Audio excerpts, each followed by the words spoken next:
My name is Geoffrey Bradfield. I'm a saxophonist, clarinetist, composer. I am also a professor at Northern Illinois University, professor of jazz studies there. I started playing music fairly early, playing piano, playing a little bit of flute, later saxophone. And just as great piece of luck was that I was in Houston, which is really an amazing scene for fostering young talent, as attested to by the number of great players. So there, Jason Moran, Robert Glasper, Eric Harlan, Walter Smith, Kendrick Scott, the list goes on and on. All those went to my high school, to the High School of the Performing Visual Arts. I used to go out and see a lot of music. Even as a kid in high school, I could walk into the Magnolia Bar and Grill where Arnett Cobb was playing every weekend. He had Fridays and Saturdays there, and see this legendary Texas tenor. I think these places were in the city, and you were playing in parks in the city and out in the mix. It was really great.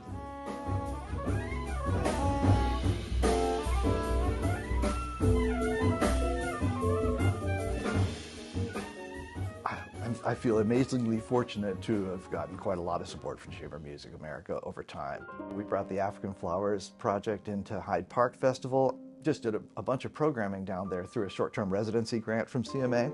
I mean, it's just another way that CMA really opens some doors for me is I was writing this project on Melba Liston, especially inspired by her work with Randy Weston.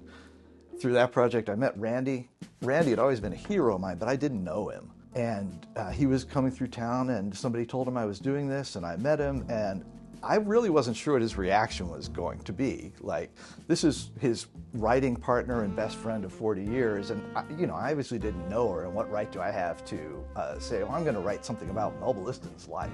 And he was so generous. I mean, put his arm around me and walked me into his book signing where he's supposed to be the star, and started introducing me to everybody, like, this is the person who's going to make Melba's name big, gonna put her down in history. It was just absolutely lovely. For me, that's one of the best outcomes to something like that, when you put a project like that out there and it generates other things. Like, there's a children's book about Melba Liston now. That person called me up and we talked about some parts of her life, and being part of the CMA thing allowed me to be part of this other, maybe like zeitgeist, where people were starting to think about her again and were doing things inspired by her, or were paying tribute to her work in some way.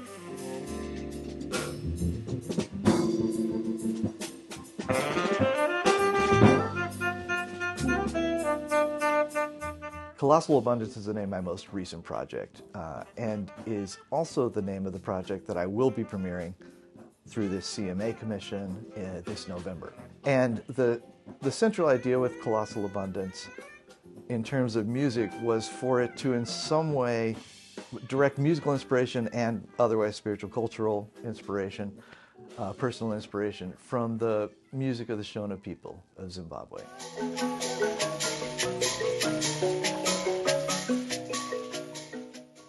I've spent the last several years studying mbira music from Zimbabwe. I've been out there and studied with some teachers in Mondoro, which is like sort of traditional tribal land in Zimbabwe, and I've studied with some folks who come here.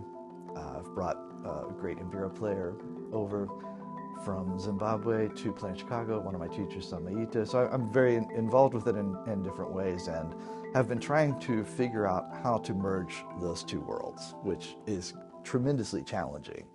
So this is an mbira. This is a fairly typical modern setup mbira, although it's in an unusual family tuning of the Mujuru family, very famous mbira family, and made by Frederick Mujuru, great mbira player. Often the metal is recycled metal. It might be bicycle spokes or umbrella tines or something like that. These are hot forged and then shaped so that they're pitched. And then these rattles here are a fairly significant part of it, because mbira is played in ceremonies, in mbiras, where you drink beer and you play mbira, and you play music for the ancestral spirits. And this sound of these rattles is one of the things that is supposed to attract the ancestral spirits to the mbira ceremony.